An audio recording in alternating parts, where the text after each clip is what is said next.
you keep choosing them. The emotionally unavailable ones, the ones who can never quite commit, the ones who make you feel like you're always one step away from having what you want. And every single time, you tell yourself, this one will be different. But it never is. And the worst part? Deep down, you already knew. You felt it in your gut from the very beginning, but you ignored it. Why? Because there's a hidden psychology at play here, a pattern buried so deep in your subconscious that you don't even realize you're following it. And today, we're going to expose exactly why your brain keeps leading you straight into the arms of the wrong people. The truth is, attraction isn't random. The butterflies you feel, the instant chemistry, the inexplicable pull towards someone who seems so right but turns out so wrong, none of it happens by accident. Your brain is running an ancient program, one that was designed to keep you safe, but now keeps you stuck in painful cycles. Understanding this program is the difference between repeating the same relationship mistakes for years and finally breaking free to find something real. So let's talk about what's really happening when you fall for the wrong person, because once you see it, you can't unsee it, and that's when everything changes. Most people think attraction is about finding someone who makes us happy, someone who treats us well, someone who adds value to our lives. But that's not how your subconscious works. Your subconscious doesn't care about happiness. It cares about familiarity. And here's where it gets twisted. Whatever emotional environment you grew up in, whatever dynamics you witnessed between your parents or caregivers, whatever you learned about love as a child, that became your blueprint. That became what love feels like to you. So if love meant inconsistency, if it meant working hard for approval, if it meant never quite being enough, then guess what your brain now recognizes as love? Exactly that.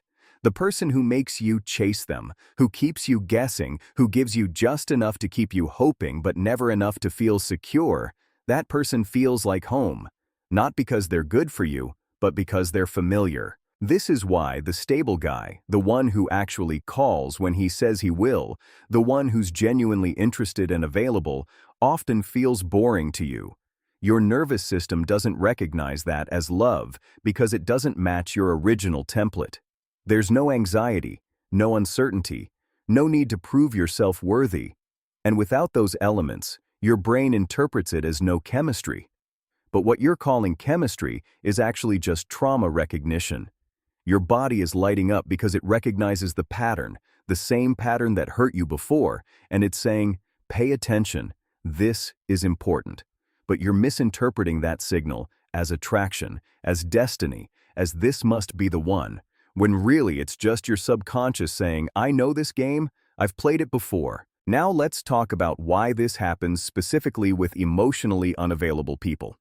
There's a psychological phenomenon called intermittent reinforcement, and it's one of the most powerful behavioral conditioning tools that exists.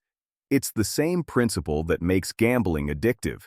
When a reward is unpredictable, when sometimes you get it and sometimes you don't, your brain becomes obsessed with figuring out the pattern. It releases dopamine not when you get the reward, but in anticipation of possibly getting it. So when someone is hot and cold with you, when they're affectionate one day and distant the next, when they make plans and then cancel, when they say they care but their actions don't match, your brain goes into overdrive trying to crack the code. What did I do right when they were warm? What did I do wrong when they pulled away? If I just figure this out, I can make them stay. And every time they do come back, every time they throw you a crumb of attention after days of silence, your brain floods with dopamine and relief, and that feeling is so intense that it gets confused with love. Compare that to someone who is consistently available, who shows up reliably, who is predictable in their affection.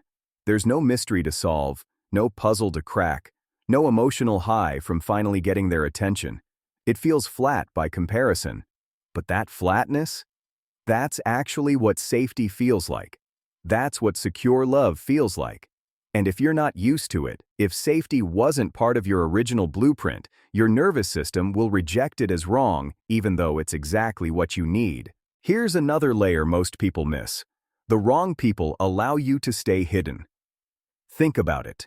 When you're with someone emotionally unavailable, when you're with someone who can't fully see you or commit to you, you never have to fully show up either.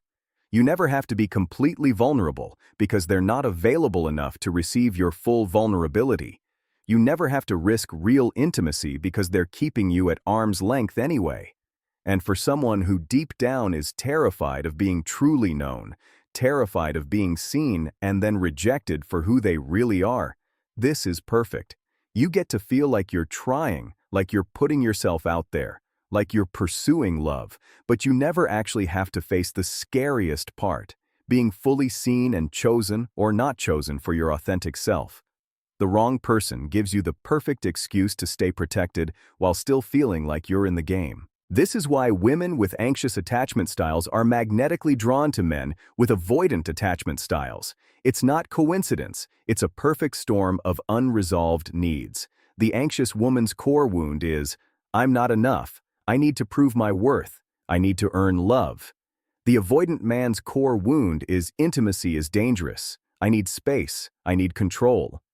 When these two meet, they create a dance where she chases and he runs, she pursues and he withdraws, and both of them get to play out their childhood wounds over and over again.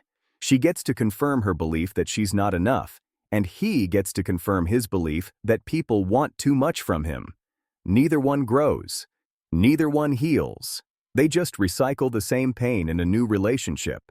And let's be brutally honest about something else. Sometimes you choose the wrong person because they allow you to be the victim. There's a strange comfort in being able to say, he did this to me, he hurt me, he couldn't love me right. It keeps the focus on their flaws, their damage, their inability to show up. And while you're focused on that, you never have to look at your own patterns, your own fears, your own role in choosing and staying with someone who showed you who they were from day one. Being the victim of someone else's emotional unavailability is easier than admitting you chose it because it felt familiar, because it kept you safe from real intimacy, because it allowed you to avoid the deeper work of healing your own wounds. The people you're attracted to are mirrors. They're showing you what's unresolved in you. If you keep attracting narcissists, look at where you abandon yourself. If you keep attracting emotionally unavailable men, look at where you're unavailable to yourself. If you keep attracting people who don't see your value, look at where you don't see your own value. This isn't about blaming yourself. This is about empowering yourself. Because once you realize that your attraction patterns are pointing to something inside you that needs healing, you stop being a victim of bad luck or bad men, and you become the architect of your own transformation. Breaking this cycle requires you to do something uncomfortable. You have to start questioning your feelings. When you feel that intense chemistry, that overwhelming attraction, that sense of, I've never felt this way before, you have to pause and ask why. What is it about this person that feels so compelling? Is it because they're good for me? Or is it because they're familiar? Am I attracted to their potential? Or am I attracted to the challenge of trying to earn their love? Am I falling for who they are? Or am I falling for who I hope they could become if I just love them hard enough? These questions will save you years of heartbreak. You also have to be willing to feel the discomfort of something different.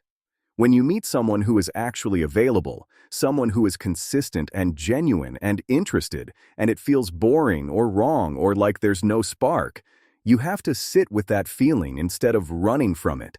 You have to remind yourself that boring might just be your nervous system's word for safe, that the absence of anxiety isn't the absence of love, it's the presence of security. That real chemistry isn't built on uncertainty and longing, it's built on trust and presence and being fully seen. This rewiring takes time.